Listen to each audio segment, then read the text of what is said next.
Religion has profoundly influenced the sweeping American narrative, perhaps more than any other force in our history, from the time of the indigenous peoples to the present day.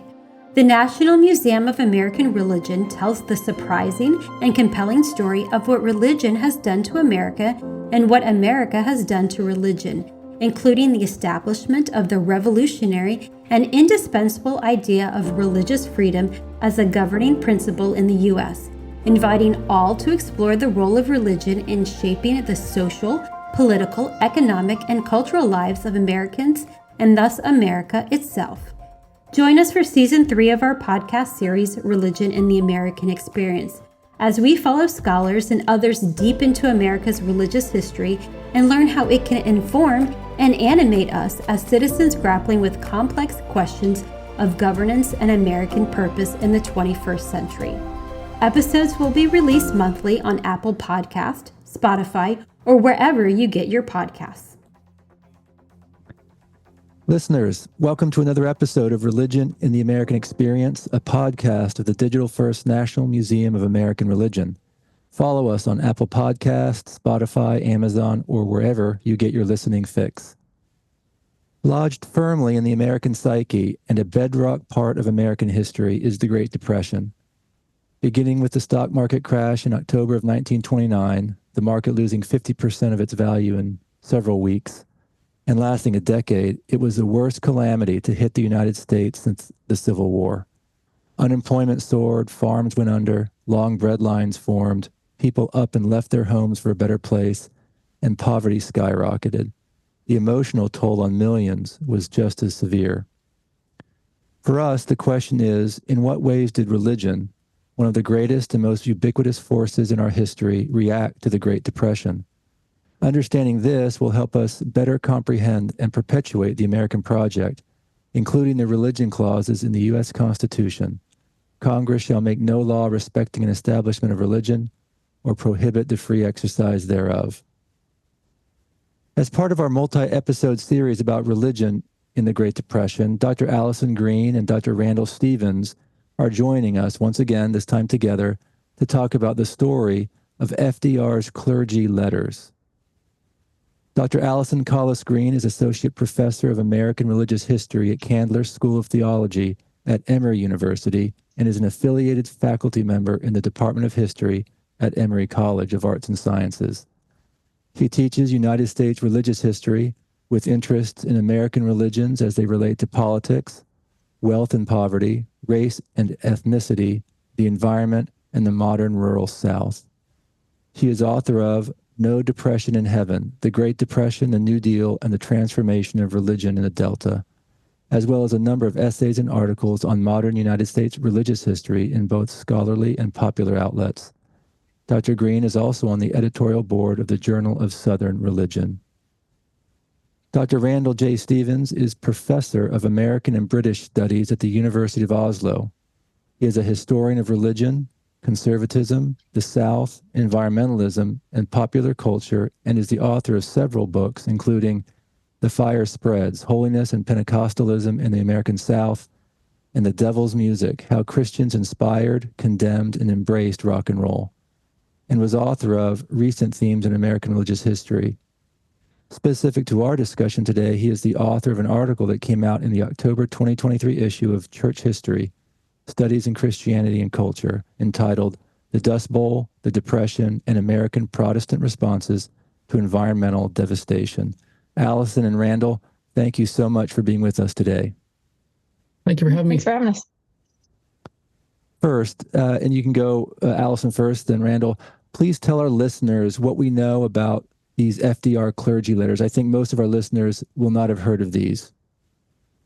Sure, I'll start this one, and Randall, you take the next. You could go first the next time. So this letter was a letter Roosevelt sent to all of the clergy in the United States that he could trace, about 121,000 total, I believe. And 1935, in the fall of 1935, right after the passage of most of the programs of the Second New Deal, he was especially interested in feedback on the WPA and Social Security Act. And there's a lot of context to the letter, and I'll let Randall get into some of the rest of it. But one of one of the things that's kind of interesting about it is that it looks very much like a letter that the governor of Wisconsin, Philippa Follett, sent to his constituents in the months prior to Roosevelt's letter. And this wasn't actually very widely discussed or recognized. I didn't read letters from Wisconsin, but there were a couple of news articles kind of comparing the text of the two letters. So the motivation for sending the letter is, on the one hand, a desire for feedback and a desire to invite the clergy to feel included in the New Deal in maybe ways that they hadn't before, especially coming out of a couple of polls assessing clergy feedback from World Tomorrow and Literary Digest. And then also, I think the model, it's characteristic for Roosevelt, the model of another progressive that he thought was effective. So that's kind of the backstory for the letter. Thanks, Allison. Randall, any input, additional insights? Yeah, I saw some details about how there might have been around 200,000 clergy in the U.S. at the time. So there's a lot that don't get captured in this. And I know Allison and I have talked about this before, but there's certain groups that, are kind of on the margins at the time, like independent fundamentalist churches and smaller denominations, holiness and Pentecostal people. Those are the ones that, at least in the hundreds that I looked at, I don't find as many of those. So it's kind of a select sampling. And some groups are actually a little overrepresented, like Methodist, compared to the population at the time. There were about 30,000 that replied altogether, which is just enormous. I mean, this is something that's never happened in U.S. history to this point, that you would try to survey so many clergy like this. And then using the clergy as a way to kind of think about the population as a whole. And, there's some kind of primitive polls at the time, but Gallup begins in 1935, the Gallup polling organization. And some of the responses to the letters, from what I've seen in some research about it, were similar to how Americans as a whole, according to some of these polls, responded, with the exception of an issue like prohibition. So apparently the clergy, and which just is kind of a no-brainer, it makes sense that they would be much more critical of the repeal of prohibition. But I wonder if I should share the screen and we'll take a look at the letter itself. Would that be a good idea? Please. So I'll share screen. Let me just pull up the... For our audio listeners, he's going to share, I think, a picture of an actual letter. He'll describe it for us. Can you see that on there? We can. So for people who are just listening, let me just say what it says. He says, your high calling brings you into intimate daily contact, not only with your own parishioners, but with people generally in your community.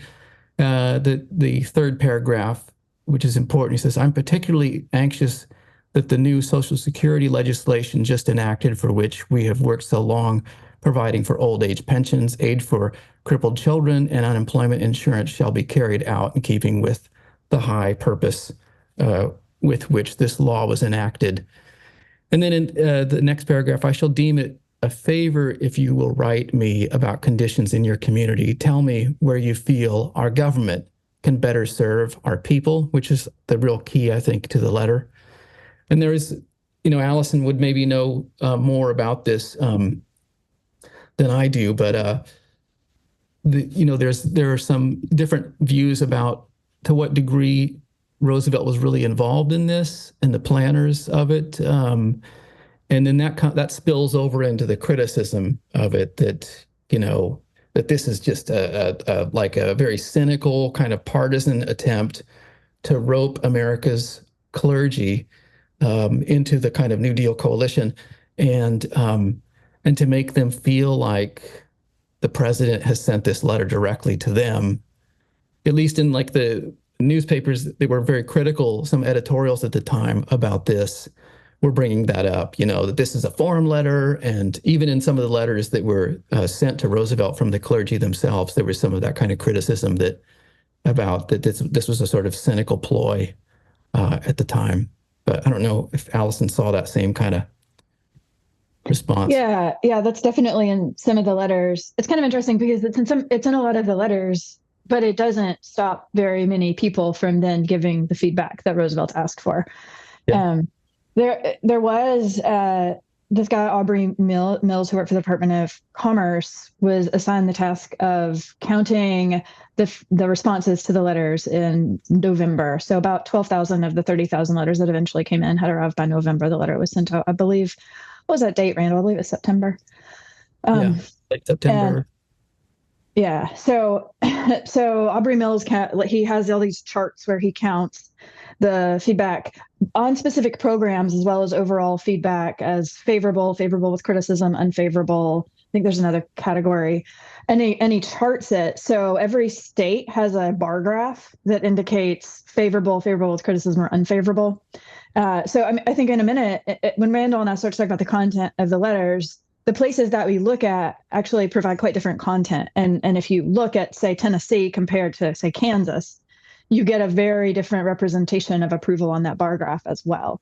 One thing that was really interesting in terms of Roosevelt's involvement is that after the letters came in and Aubrey Mills wrote his summary, there was actually a memorandum for the president that came out. It's included in the clergy letters. I don't know if have you seen this, Randall? It's got by a guy, Houston Thompson. The subject is cooperation with the churches, and it's exactly this concern that comes up. It says, one of the main objections by the ministers to the letter that was sent from the White House has been that in the past they've not been recognized or asked to assist in the New Deal. And then sort of the idea being that this isn't a representative of Roosevelt's actually concern for the ministers' inclusion, but just his desire for their support. So he makes a set of recommendations without replying to their letters or taking any notice of their answers. I suggest the following program, and he makes a whole list of advisory committees that he thinks should be created on which clergy can then serve so that they have a more immediate and direct feedback. Now, Roosevelt loved an advisory committee. Like, there were advisory groups and committees and boards on everything, right? This is part of the kind of feedback loop for the New Deal, and some of them had influence and some didn't. But this is a proposal for 7 different kinds of advisory groups. So there was at least a recognition on the part of the folks in the White House receiving the letters that this was something that not all the clergy felt was a sincere effort. They're very savvy too. There's like in some of those letters internally, there's something about like, it's almost like they have these gold key leaders of American within American religion. So rabbis and priests and bishops that there's something about how, like, we got a list of 600 of these, we can narrow it down to something like 300 and then give a more personal letter, or like with the Roosevelt's actual signature on it or something, So they're thinking even about like the supposed elite within the religious establishment. Yeah, and those letters are filed outside the state categories. Those are filed in a separate set of folders, the church officials folders. So I didn't quite follow that, Randall. You're saying that, maybe repeat yourself and explain what you were talking about as far as different clergy groups, some higher ups and there was like because it was like when Allison was summarizing that really well, that that sort of internal, like that they know about the criticisms that can be labeled at them. And when they're thinking through those kinds of things, they're also thinking like, we have these very influential, more high-placed religious leaders. I see. Rabbis, ministers with large, influential congregations that are, older. I mean, I wonder, like, if some place like Park Street would be part of that in Boston, Massachusetts, or other ones that have kind of more of a pull, and that, like, or ministers and church leaders who write op-eds and are sort of engaged in politics in some way, or so it was an attempt to kind of think more strategically about those ones as a slice of this. In terms of their organization, so there are files for letters from each state, and then there's a set of files for church officials, and the categories are bishops, Catholic officials, miscellaneous church officials, educators, non-clergy officials, rabbis, which is kind of interesting. So those, the authors of those letters get elevated into a different category. Yeah. Let me ask this. was this, so let me back up a little bit. Had this, something like this, had it ever been done before by a president? Such a huge outreach to clergy in this way? No, I this is think first so. I time. think it's really, I mean, I was thinking about it, and it's ahistorical, but like imagine if you had this in the 1860s or something. Yeah. You know, this is like it's just a massive sample group of, and when I was, going through the letters, Allison probably experienced this as well, as you're thinking like, for some of these fairly anonymous individuals, it's like this might be some of the only kinds of public records you have, or occasional mentions in a local newspaper or something like this. But like having these letters from a pastor who's from, Garden City, Kansas, or something like that, is a really valuable resource. Okay. And a lot of to the question too about there is overrepresentation, especially of Methodists, of denominations where either people felt especially engaged. The denominations in the South that were part of the Federal Council of Churches, because that was one of the sources of the addresses, right? So those are the guys who got the letters, almost all guys. Yeah.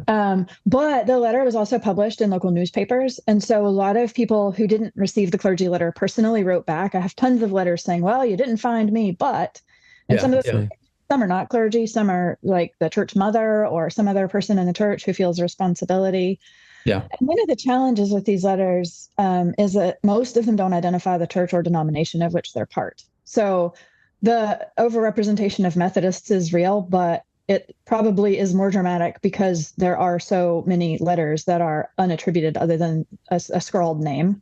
And so you get the town they're from, but you don't necessarily know where. They'll mention my church, or they'll say like I'm a missionary Baptist or I'm an independent. And an independent is generally some kind of Baptist, but there are some who are probably Pentecostals who aren't included. Because I was working in a local region, sometimes I could trace down, like I knew the guy's name, and so I could figure out who he was and what his church was. But that's what I try to do. I'd try to find that name and the name of the church, like in a newspaper, and then see what the denomination was. I did see in one of the letters there was some talk about African Americans not being polled and not being sent these letters, and there were some complaints about that.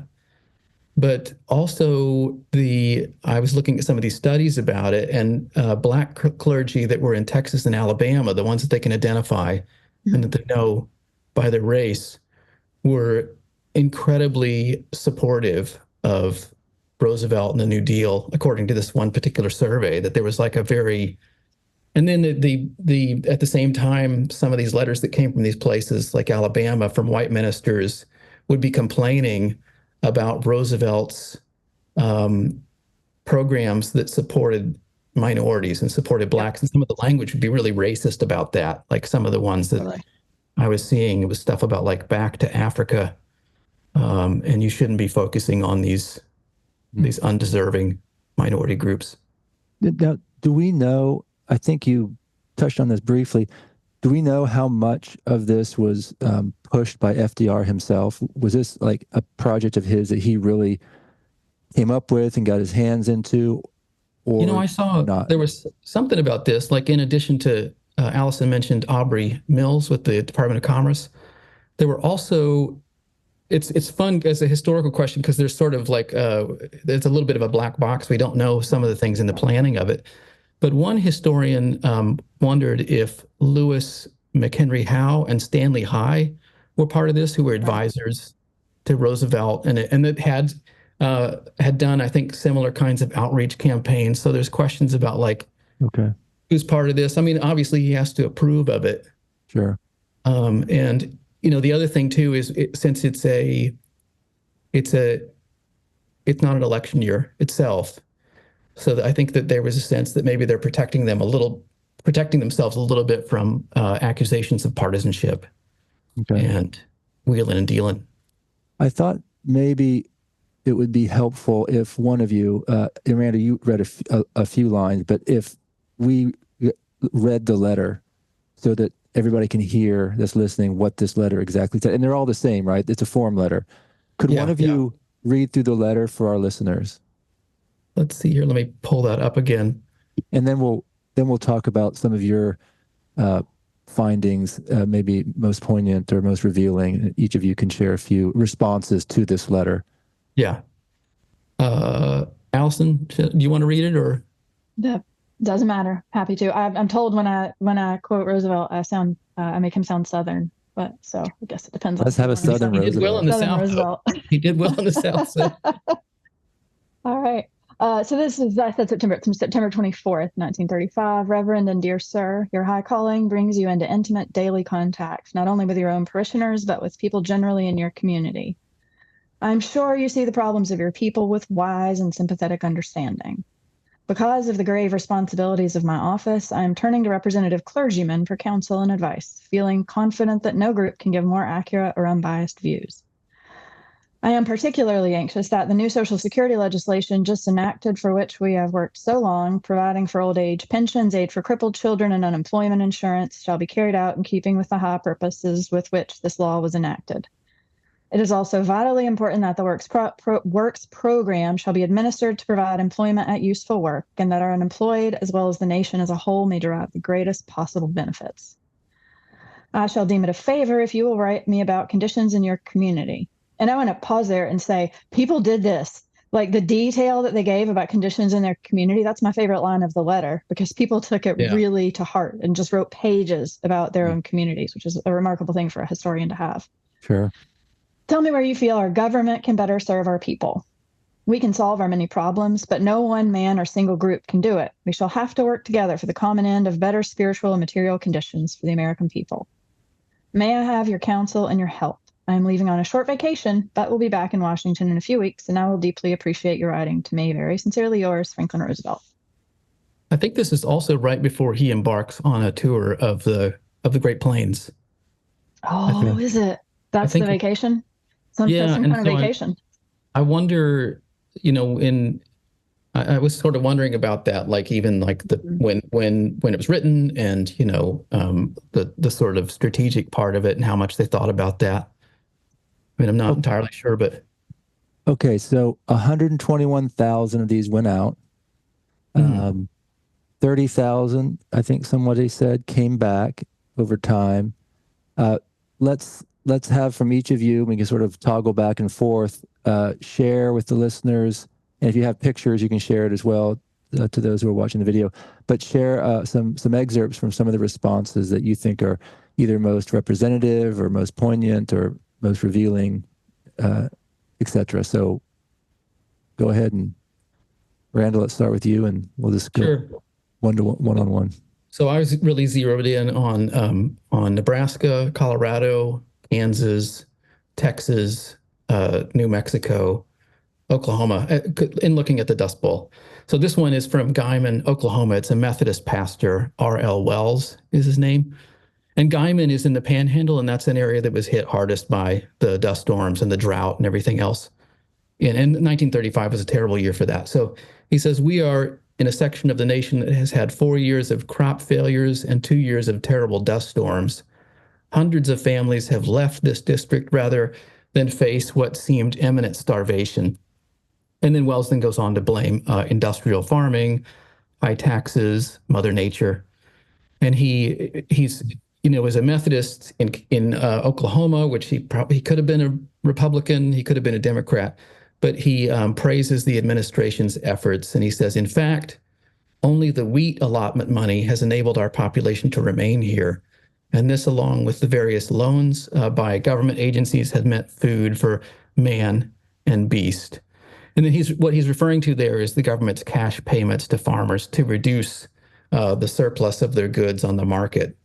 So he's pointing that out as like a very significant plus for him. Okay, thank you. From Oklahoma, Allison, what do you have to share? Sure, yeah, I'll excerpt a couple here. Chris, I want to go back for a second. Your question about this being the first letter is in part a question about the way the nature of the government is changing and the way that its place in people's lives is changing. And so one of the things about not so much this letter, but some of the ones I'll read in a few minutes is how intimate they are, right? Like how close a perspective they provide on people's sort of daily lives and the workings of a particular church. There's just this sort of assumption that Roosevelt actually cares about all of that, that he's even if we don't take seriously the letter, we're going to send him all this information anyway, because maybe like you just got to get it out, but also because the fireside chats, the way in which government programs were suddenly part of people's lives, all these things are new. And the clergy letter is in keeping with that sense of the government's place in people's lives changing. That is, for some clergy, really exciting, and for some, really alarming. And so that's one of the themes that you get in the letters too. Okay, thank you for that. To the question about race, I'm going to quote a couple of Methodists. My book and the letters that I read I read all the official letters. And then I focused on Memphis and the Delta regions of Mississippi and Arkansas. So I had a more contained set of letters to read, although you can't focus on a region. So I read the letters from all three states. There's a Methodist in the Delta, in the Mississippi Delta, who wrote, as to Social Security, there's a lot about whether the programs are Christian. As to Social Security, the idea is basically Christian. And here's what Methodists especially kept saying: but I'm sure you do not have to be reminded of the fact that we must guard against taking such good care of the aged, poor, and otherwise unfortunates, as will put a premium on poverty and cut the hamstring of individual effort. There's so much about how helping people is going to undercut individual effort, right? Like, on the one hand, you have this moment where people actually recognize the necessity of providing some sort of safety net for people who are struggling. And on the other hand, there's this constant fear that that's going to mean people stop working. I thought it was really striking here that they actually emphasize the aged poor, right? That's in part because this is who Social Security will serve soonest. But they're really concerned about old, sick people not working, right? Like it's nobody's exempt from the concern about the hamstringing effect of charity. Some are clearer. So another Delta Methodist was specifically concerned, as he put it, about the high cost to the white population of Social Security, because, as he said, 1/2 of the citizenry pays a very small part of the taxes, right? So that half, which is not half, if we read between the lines, he's talking about Black Southerners who are paying less taxes because they are paid so little, right? So there's this real sort of cynical response in that sense. And then there are responses by Black clergy, at least in the region I'm looking at, where regardless of who received the letters, but where Black clergy were important and had a lot of power, there are a lot of letters from Black clergy. So I'll stop at this one, at least for now. So one of the Black ministers in Mississippi, who did not identify his denomination, wrote that Social Security will relieve a great deal of suffering and embarrassing which poverty brings to the many aged, unfortunate people. Providing this act is carried out with an equally divided share to all poverty-stricken American citizens, regardless of race or color. Right, so he starts kind of hopeful, and then he says, but thus far, the Southern Negro has not had a square deal of the many projects since the Depression. And there's a lot of that. There's a lot on the part of Black clergy of, this is a really good program. This could be really good. But if you don't monitor how it is handled, right, if you administer it all through local leadership, then it's not going to be equally administered. And that's what you see with the Social Security Act, right? I mean, this is the period when agricultural and domestic workers are excluded from its benefits.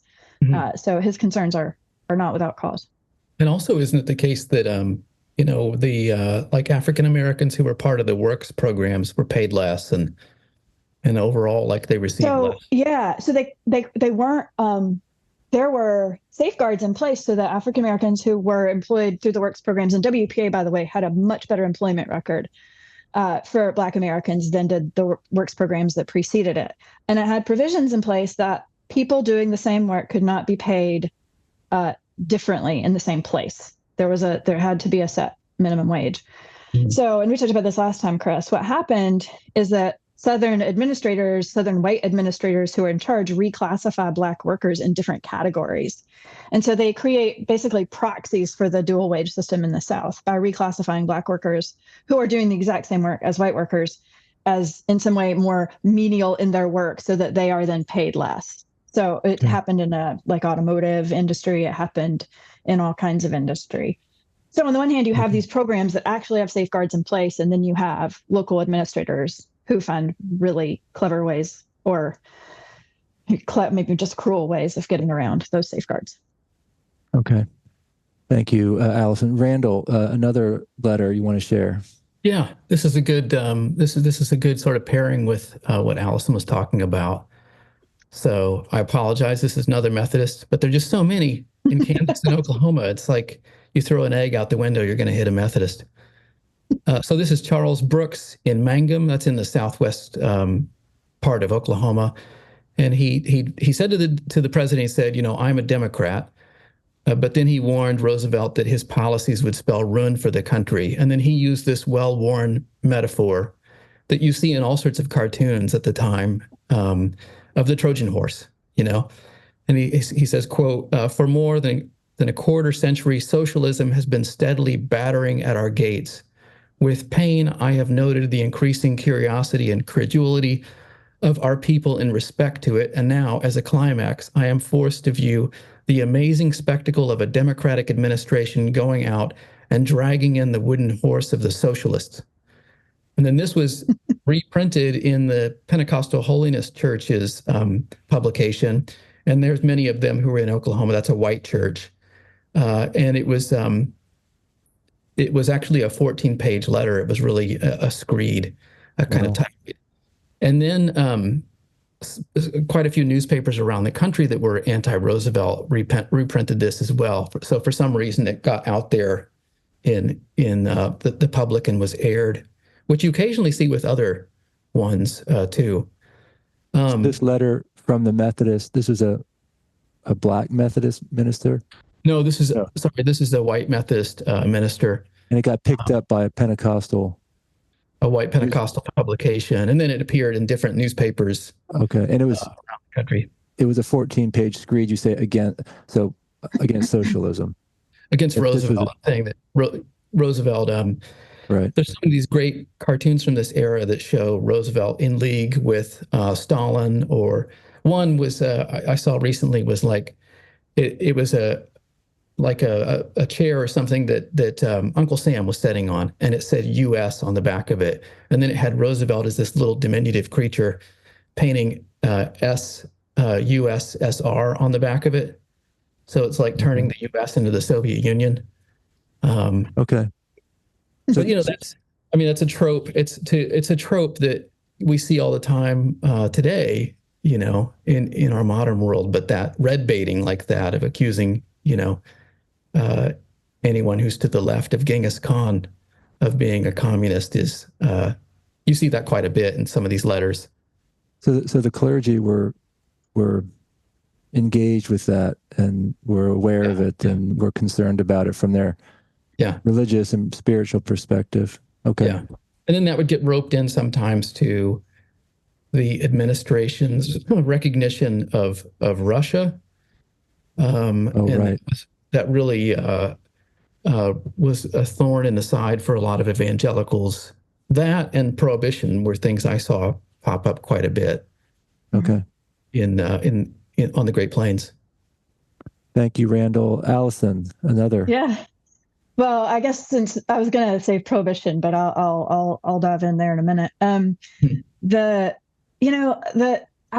I think when I went into the archive to look at the clergy letters, I expected a lot more of the complaints about socialism like Randall found. And in Memphis and the Delta, there aren't as many. There really are actually quite limited number. There are lots of people who say things like, we have to take almost socialistic steps. You have taken almost socialistic steps, but they're celebrating it. And so that's kind of striking. There's a Unitarian in Memphis who wrote, my strongest word of recommendation for you is that my son-in-law in Wall Street says he knows none there who would not gladly strangle you. So that's kind of one of those that is in that vein, which is quite different. One of the fundamentalists, a white fundamentalist in Northwest Mississippi, this guy J.W. White wrote. His letter was 10 pages, and all of it was 10 pages of rage, right? This guy was really angry at Roosevelt for almost everything. He had ruined and wrecked the government, he said. He's one of the only people who does use the sort of accusations of socialism. He said, you've made such a shipwreck of everything dear to the hearts of all Americans, except foreigners and socialist Reds. He actually had a son who also had polio and who was also unable to use his legs. but he was opposed to Social Security. In fact, he said, "Why have the satanic audacity to talk about the common end of better spiritual conditions of the American people? Are you a joke?" And then his last sentence in the letter, I think, is my favorite. He wrote, because he's also complaining about the end of prohibition, which is the sort of the lens through which he views everything else, right? The end of prohibition. He is not going to let that go. And so his concluding line is, "Booze seems to be about the only kind of spirit you have." So there's that sort of. That's pretty clever. Yeah, I use that as a subheading in the book, because I mean, how can you not?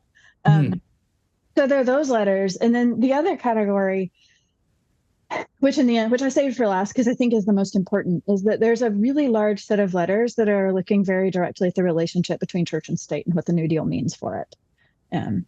So I'll maybe step back for a minute, and then that's kind of where I want to go next. Randall? Yeah, the fun thing here I found quite a few letters that were in Western Kansas and other parts of the plains that were from Catholics. Because there were Catholic migrations from parts of Germany in the late 19th century and other places, and whereas you'd see Methodist, Presbyterians, Baptists, and others complaining repeatedly about the repeal of prohibition, if the Catholics mentioned it, it was usually in favor of it. And then this goes along with polling at the time about how Jews and Catholics as groups were the most supportive of Roosevelt and of the New Deal. But this one priest I found, he was in the southwest part of Kansas, which was also really hit bad by the Dust Bowl. And he told Roosevelt, he said, quote, "I am still a young man and live in fond hopes of seeing the day when this supposed dry state will wake up and go wet." So he was celebrating, being able to hoist one and empty a glass of wine or a lager.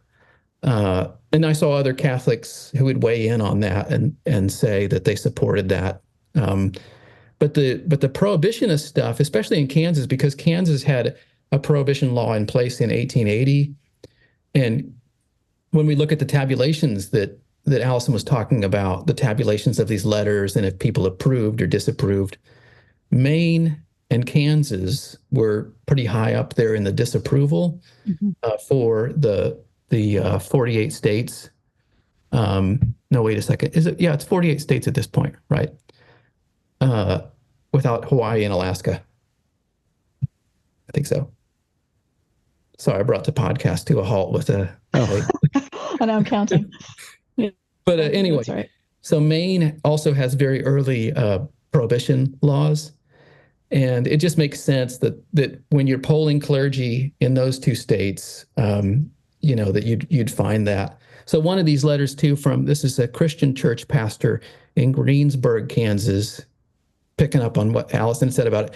He says, quote, to Roosevelt, "May I remind you, Mr. President, that the liquor situation in our state is breaking down the morals of a good people. Is there no way to banish this curse from our land? It is the pitiful income from this ungodly traffic worth the souls and futures of the boys and girls ruined since the repeal of our liquor laws."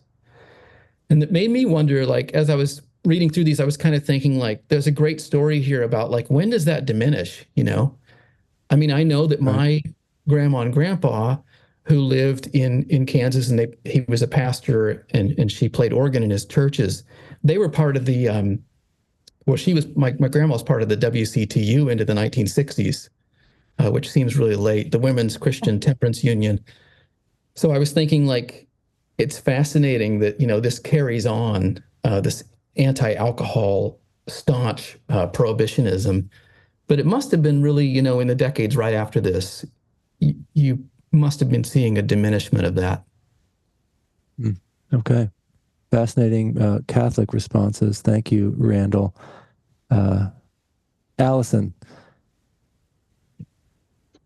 you want to share another? Yeah. Well, since you ended with a Catholic response, I'll start with one. So like I said, I think one of the most interesting of the categories of letters, one of the themes that runs through a lot of the letters, is this theme of the relationship between the church and the state. And that was one of the things that I was especially interested in the way that the moral authority for taking care of people who are unable to care for themselves was something that for a long time rested, especially in the South, where there wasn't a lot of public relief, rested with churches. And churches, a lot of my book is about how badly churches did that, but they were kind of it. And that changes during the New Deal. The other thing that changes is works programs built community centers and schools and all kinds of community institutions that then in a lot of places became the physical spaces where people could gather that weren't churches. And works programs funds did not go towards churches. So this is something that's is not just like a shift in moral authority, but a shift in sort of the physical use of space and the kind of role that churches play in their communities that a lot of clergy had a lot to say about. And the first letter that I'll read is from a Catholic priest in Arkansas who wrote, I call your attention to the fact that there are many churches of the Catholic denomination and of other denominations as well who would gladly undertake the building of new churches, parsonages, teachers' dwellings, and recreational halls if they had only to provide the materials and had the labor supplied by the unemployed through the agency of the United States government. I think that was really striking and important because this was a shift, and it was a shift that people, especially clergy, saw and recognized that was happening. There were lots of exceptions. So actually, the Catholic Charities was kind of recertified essentially as an organization that could distribute federal aid. But ordinary pastors and churches weren't, for the most part. There actually were a lot of exceptions, but the standard policy was that this was a secular administration and not something that's going to happen through the churches. And so clergy repeatedly write about their desire to have a hand in what's happening, and they're pretty explicit about what it means for them. So just to give a little more variety, here's a Nazarene from Memphis who he goes to Nashville to pitch to the governor a plan to save the state $100,000 through the employment of the ministry to aid in the distribution of charity funds. Right, so this is happening on every level. And his proposal was that the state assign every pastor a district so that he can evaluate that in that district, the pastor would evaluate requests and make the recommendations about appropriate aid. And his argument is that through these contacts, he can build character and give spiritual nourishment. So there is simultaneously this sense that the churches need to be included because they are losing ground, and the churches need to be included because it is clergy who have some sort of special ability and authority to identify who is really in need and who isn't. So the desire to maintain a role in kind of means testing is really strong. And fascinating. It crosses racial lines. So there's one letter I think is especially striking. There's a sense in a lot of the white letters, a sense of sort of lost power. So there's really long letter from this guy named E.B. Rucker in Arkansas who wrote at the end in asking for himself specifically to be an aid administrator. He said, "You're not to administer it, but the pastors are. By reaching them and being the agent and driving the wolf from their doors, this will give the preacher a grip that will tie him onto their hearts." Like, he's not subtle, right? He knows what he wants to accomplish. But Black clergy had a little bit of a different concern in that the local administrators of aid were actually often really problematic and excluded Black workers and Black citizens. And so there's a Black minister in the Delta, a guy named J.E. Adams, who wrote of WPA and Social Security, thousands of my peoples will never get any benefit. And so he wrote that he hoped it was possible that you could point our deal direct from the White House to my peoples through the church. And he said that his particular concern is for people he describes in all of these far back communities and plantations. So this isn't because they're too rural, right? It's because they are on white property. And it's because he is concerned about how the aid is going to reach them. So not all of the requests on the part of any clergy, but especially clergy who already are marginalized, are cynical or self-serving. A lot of them really think that the church has an important role here and that their churches have been playing in some way that role, and that what they can do is superior to whatever these local administrators can do. But that is a theme that I found to be really striking across a lot of the letters, both letters of approval and disapproval, in fact. Right. Before we go back to Randall, what can you share with our listeners what the numbers look like as far as approval with issues, and then disapproval, like through that over the whole country? What are the numbers look like? Yeah. I've got the the tabulation here somewhere. Yeah, I do too. Let's see which of us finds it first, Randall. Let's see. And of course, this will be different for each state, but overall, what there's an overall. Yeah. I could bring it up on the screen. Okay, great. Yeah, let's do that. Is that all right? And just talk through it for our listeners. Okay. Can you see that there? So that's the actual 1935, 36 tabulation by this guy. Yeah. And then, like on this column here, you see favorable and favorable with suggestions. So there's a little nuance there. And then over here, you have just straight unfavorable. Can you see my cursor there? Yep. And so you can see it by state. So like at the very top here, I thought this was kind of fascinating that Arizona was 66% favorable. So there's a story there. That was something that kind of surprised me. When you think of Arizona, it's a state of Barry Goldwater and of, we think of it as a conservative state. But this is the breakdown. I think it's even larger than this. And like, it was such a big piece of paper that it was hard to get a good picture of it. Do you have, Randall, I think the page after that in that chart is a bar graph that shows all the states. Do you have that?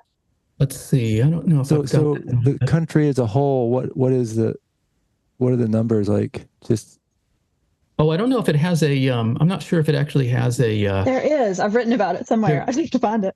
Is there an entire one? Yeah. Let's see. Is this this is the other page. One of the other pages. Pledge support. And it's again favorable and favorable and this other stuff. It'd be great if somebody, a great project would be to put this into more charts and things like that. That'd be really fascinating.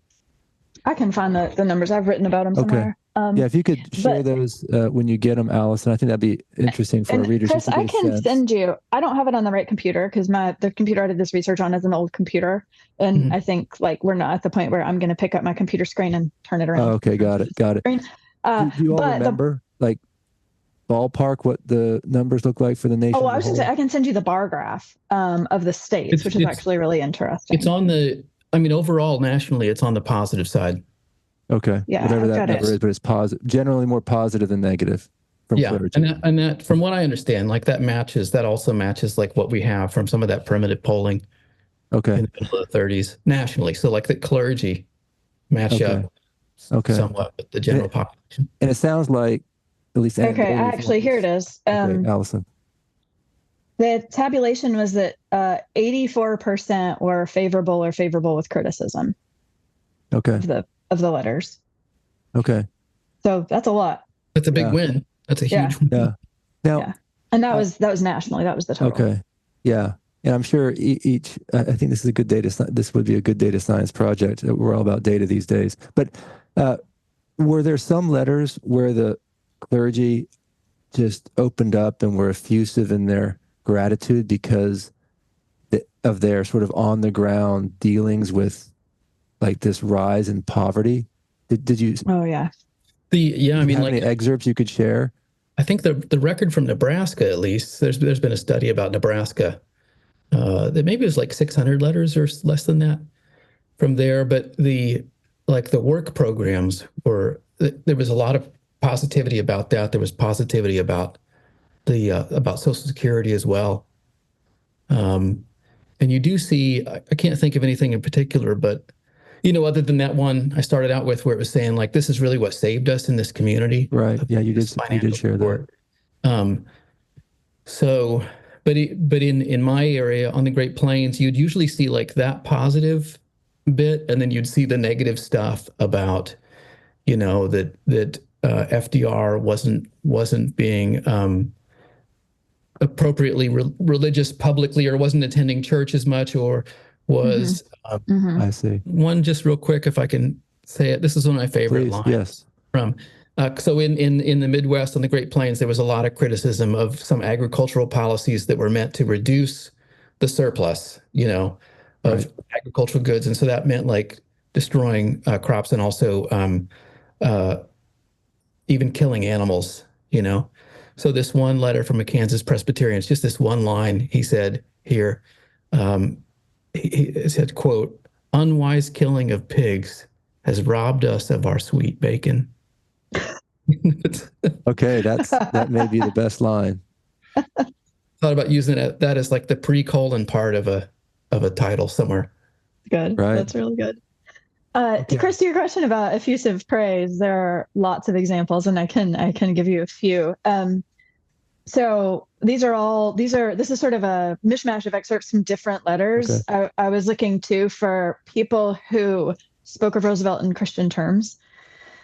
So we have a letter that calls him a good Samaritan, another that calls him God's prepared man for leadership, as truly as Moses was the prepared man for leading the children of Israel out of bondage.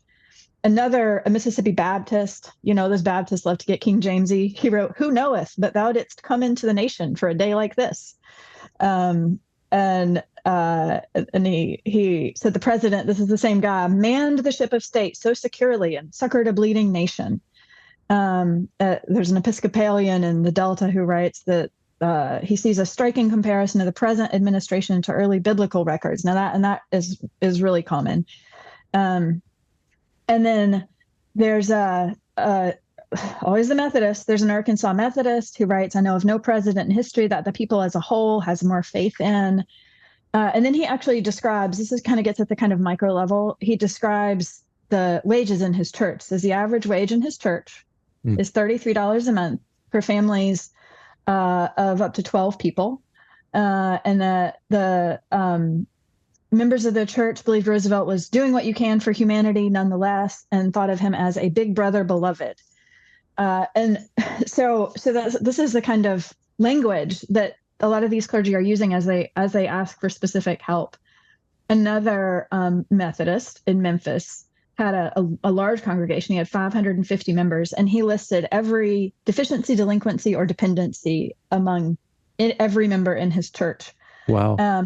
Yeah. And he only used initials because I guess he didn't want to embarrass them. But there's one, like he names that he has the person, their initials and their kind of status. So there's like Mrs. LCM, widow, 65. Son is one-legged railroad worker and drunkard. Gives mother meager support, income uncertain. Right. So it's like that kind of micro level. Wow. Here's what I know. Here are the people who need help. And this is in the middle of a letter that's just full of effusive praise, right? Because the Roosevelt drunkard sounds like a Faulkner character or something. One-legged railroad worker and drunkard. It's really quite vivid. Okay. I saw that with like, the most effusive in my group were the Catholics for sure, and it's like what Allison was saying, like with the Baptists, it's so fascinating how they're using religious language and they're alluding to scripture and like this. So this priest I saw in this small village of Wright, Kansas, said that the Agricultural Adjustment Act, he called it a savior for millions of distressed families. And then he says, without the AAA, this entire southwest section where I am located would have gone on the rocks, which I like that, informal. 4 successive crop failures and had to be contended with here besides the hardship incident to the economic upheaval. So like using the language of salvation and, right, redemption and comparing Roosevelt to Hezekiah or King David. I think one of the things too and I think I can stop here, that I think is really striking about these letters and the different letters Randall and I are reading is you could hear both of us talk about these letters and see them as sort of universal in theme and tone, at least sort of across region. And each of us can pull examples that would make that case. But I think if you took an aggregate, the letters from the places where Randall looked and the letters from the place where I looked, you don't actually get a similar story. I don't think I have a single letter that expresses approval, for instance, of AAA. That is, in fact, if the program comes up, which is rarely, it is with a lot of anger and animosity because in the Delta, AAA was really important and really powerful, and Delta planters helped craft its policies, and it entirely served the plantation powers to the detriment of individual workers. So I think it's easy to look at national letters like this and draw sort of broad strokes conclusions. But I think one of the things that is really useful in this particular set of letters and the way they are divided out by state, and even in the aggregation of the feedback by Aubrey Mills, is that there is a lot of regional difference, and it's not the regional difference that you would expect if you are a person conditioned or socialized into sort of 21st century regional politics. In fact, it's quite in some ways quite the reverse. That's a good point, Allison. I have, so the last question I want to ask is what I ask with every podcast episode about lessons or takeaways, important historical transformations, etc. But before I go there, is there a letter that one of or both of you could share of on the screen, like an actual response letter, so that our people watching can see, a clergy letter, the handwriting of a clergyman? And I guess, Allison, you said most or all are men. Their response to this letter? I can't share mine right now because mine are on a different computer, but I'd be happy to send them to you if you want to put them on your website. And I bet Randall has some. Randall, do you have one? Yes. I've got one from a Congregationalist in Kiowa, Kansas. Okay. I might be saying that wrong. Let's see here. Let me just share the screen. So here it is. Can you see that okay? I can, yep. So this is First Congregational Church. And right after, it's a really quick response because it's September 30th. But I love this at the top. His Excellency. That's like something that Alexander Hamilton probably would approve of. Dear Mr. President, your favor of the 23rd, requesting a reply is hereby acknowledged. Also, the formality of the letters, even the formality of FDR's letter, the kinds of words that are used. I am not sure that any information I shall be able to offer will be very valuable, but I'm glad to offer what I can. And then he goes through some of these details. Should I read a little bit? Sure. Yeah. Next paragraph. I am quite sure that the poor of our community have been better cared for through public work made possible by government aid, that some of the community have been able to eat regularly, that might have been hungry many days. Some sick have been able to have the care of a doctor who might have suffered without such care, and that the community generally has benefited very much by the benevolence and the wisdom of your administration. Unfortunately, Kansas has not yet made it possible for the Social Security legislation to become effective here. But we hope that Governor Landon, who was a Republican and ran against Roosevelt, will see fit to call an extra session of our state legislature to enact laws which will give us the benefits made by his national legislation. Why don't you finish it?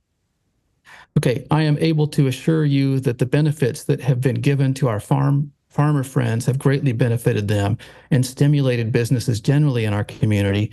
With average crops another year, business should be very satisfactory, which that wasn't true. That didn't turn out to be true. Unless men have been expecting an almost miraculous immediate return to normal conditions, and because it has not arrived, they are impatient with the delay. They are contented and happy with the gradual but continuous improvement of conditions, confident that we are surely headed towards the ultimate solution of our present day problems. Okay. Which is very much on the positive side. That one's maybe not as representative, but you'd get to see there that some of the themes in my region that Allison was just talking about. Yeah. Well, thank you. Here, Chris, I managed to save one over to this computer if you want. Oh, okay, great. Show it.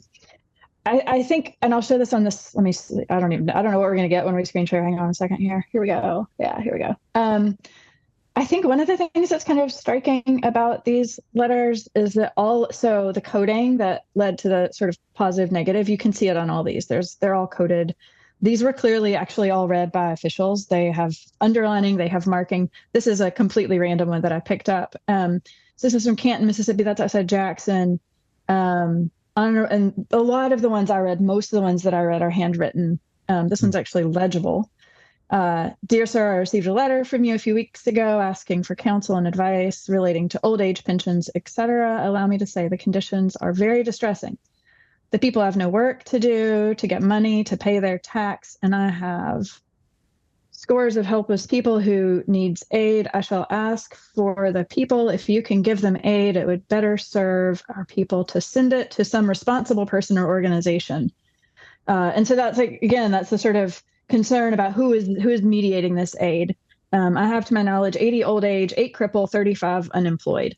That is, I mean, I randomly picked a letter. This is Wow. this is from the files, and I think that's a fairly representative one. Most of them are kind of short like this, but they also get, they have this sort of general feedback, and then they get really specific. Right. So yeah, that's very moving. That last sentence, just spelling out what they have to deal with. Like, this isn't a good time. People are really hurting. And they're writing that letter, these letters in that context, however angry they are or however anxious they are. At the worst, writing, is unemployment's like 25% or something like that in this period. And then depending on where you are, some places it's so much higher than that. Yeah. So just in terms of, between 1933, which is kind of the low point of the Depression, and 35 when this comes out. So actually, unemployment was at 25% in 33. It was still 20% at the end of 35. And national income had gone down. I can't even, it was like 2/3, had gone back up 40%. But that still meant that it was 67% of what it had been in 1929. Per capita income in 29 had been $679. 33 was $336 a year. And then 35 was $465 a year. So things have gotten a little better.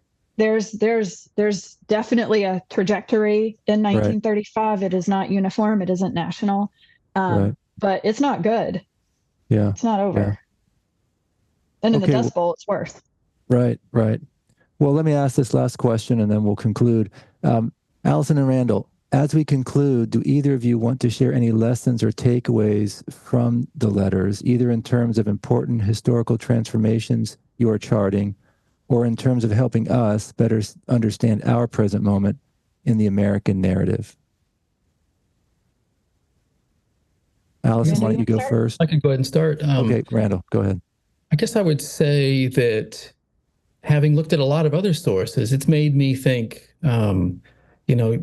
I feel like I have to be cautious because it's just a partial bit of, it's very extensive, and that's great, but I've had to try to turn to a lot of other sources to really understand a bigger picture of what's going on the Great Plains, and the voices that, like I was saying, like the voices that we don't see here, we don't see very, at least in my area, there are, groups of African-American populations in some of these Black communities, like Nicodemus, which is an exoduster community of people who were former slaves who settled in Kansas. You don't see that. You don't see Native Americans very much in here. So, like any kind of research we do, we have to we get bits and pieces, we get snapshots. Like that letter that Allison showed at the end where it mentioned specific people. It's like, that's just an awesome snapshot. But then we have to kind of try to fill this out more. It makes me think too about our own era and just the overwhelming information that's digital, the emails and text messages and all these things, and how people will be thinking about how, say, Americans responded to the pandemic and what they thought about to the COVID pandemic and what they thought about their government and all these things, and how people in the future, hopefully, if all that information isn't lost, how people will be trying to piece together the lives of individuals today, and someday, like where TikTok videos are archived, that'll be part of that. But we have less to go on, in the 1930s. So it's like a puzzle that we're piecing together bits from it. Okay, thank you, Randall. That's helpful for us to understand. Allison. Yeah, I mean, I'll pick up where Randall left off and just say that sort of that the way that it's like a puzzle and the way that there are gaps in these letters means that you could, if you had a particular point to make or prove, you could sort of proof text these letters. You could say whatever you wanted to about the New Deal and find evidence for your case in these letters. Because people understood in this moment, at least, that the New Deal was going to change their lives in fundamental ways, and they had a lot of different reactions to it. And if you wanted to endorse one of those reactions over another, you could easily go into these clergy letters and make whatever case you wanted to. I do think if you look at them in aggregate, it's still a puzzle with a lot of missing pieces. But if you look at them in aggregate, you cannot draw the same conclusions that you would if you just pulled out one letter or two. And you can't draw the same kind of conclusions about Kansas that you would draw about Arkansas or about North Carolina. And I think we know sort of intellectually, but somehow I think if we're not historians, and sometimes even if we are, our sort of gut reaction to this moment is this sort of narrative of a perpetually conservative South. And like we forget that this was a solid Democratic South, and that this was the moment when the Democratic Party ceased to be the sort of beacon of conservatism to the degree that it had been. And so you have these really high percentages of people, white people, because those are the people who are voting, right? Voting for Roosevelt in this moment in Arkansas and Mississippi and Tennessee, and less in Kansas and places that we think of historically as more progressive. So this is a moment when partisan politics are really complicated, and it's really easy. I have found, and maybe more in the past 5 years than ever before, in my students, the sort of sense of, I think, a sense of timelessness about American history that accompanies a sense of despair about our politics of race and our politics of class in the way that they feel unchanging, so that it can feel like we never had a chance to have done this American experiment differently or better. And I think the New Deal is an example of a moment when a lot of people had ideas about how to do this American experiment better, and in a way that was more just, and in a way that corrected injustices in the past. And some of those people had power and some of them didn't. And here's the conservative South story, right? You get these white Southerners who managed to introduce forms of racism into the New Deal that the administration had tried to excise. And then you get also programs and people in the administration who are, including Roosevelt, who are invested in racist policies. And so it's easy to say then from these letters or in any other way that really the New Deal was either doomed from the start or thoroughgoingly racist. And I think neither of those things is accurate, because there's such complexity to this moment and to these stories. And gosh, I mean, one of the reasons I got interested in the 30s to begin with, and not the New Deal, actually, in the Depression and before the New Deal, is because it was this moment when so many people saw so many possibilities for the way that this country could move forward, and that it could. And as sort of despairing as we might feel about this particular national moment, and maybe that's just my students, but I suspect not.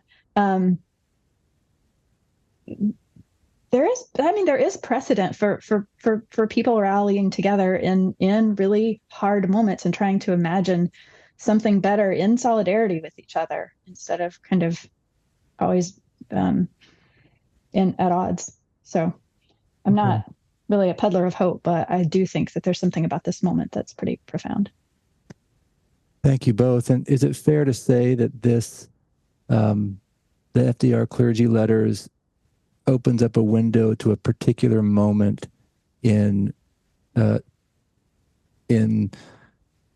church-state, the church-state historical timeline, that it reveals something of that moment in that timeline? Is that fair to say? I think it reveals the moment, and I think more than anything, more than any news article from the period or anything else I read in the period, it indicates the degree to which people were self-aware of that. Like they had it, they know it was hot. They understood the kinds of large-scale changes that this moment might mean. Oh yeah. For that. I mean, I think if we wanted to think about different periods of time like this, it'd be like this, what we see with these letters in the 30s, some of the kind of conservatism in the 50s, the Eisenhower years, and with Billy Graham, and then with Reagan in the 1980s, and new ways that conservative religion was having an impact on national politics. But you could basically take any era and do that. But I think that some eras that's a little bit more pronounced than others, maybe. Right. I think what's striking here too, and Matt Sutton has come at this in kind of a different way, is like it precedes a moment of reaction, right? You can see the wheels turning. You can see where there might be momentum in the kind of conservative alignment that Randall's written about, that Darren Doshak has written about, that Matt's written about. But it hasn't happened yet. There's more flux and fluidity to these. There is. That's what's fun about it, I think. Yeah, it's really a moment of a lot more sort of struggling to understand than a sense of having it all figured out. Mm-hmm. Thank you. I think you have the last word, Allison. We have been talking with Allison Green, Associate Professor of American Religious History at Candler School of Theology at Emory University, and author of No Depression in Heaven, The Great Depression, The New Deal, and the Transformation of Religion in the Delta, and Randall J. Stevens, Professor of American and British Studies at the University of Oslo, and author of the journal article, The Dust Bowl, the Depression, and American Protestant Responses to Environmental Devastation. Listeners, be sure to follow us wherever you get your podcast fix, and if you enjoyed this episode, please write us a 5-star review. Allison, Randall, fantastic. Thank you for being with us again and helping us comprehend the American project better by understanding how religion, fueled by the idea of religious freedom as found in the U.S. Constitution's First Amendment, engaged with the Great Depression. It was informative and enlightening, and I hope you enjoyed the time with us as well. Thank you very much. Thank you, Chris. The podcast series Religion in the American Experience is a project of the National Museum of American Religion. Episodes will be released monthly on Apple Podcasts, Spotify, or wherever you get your podcasts.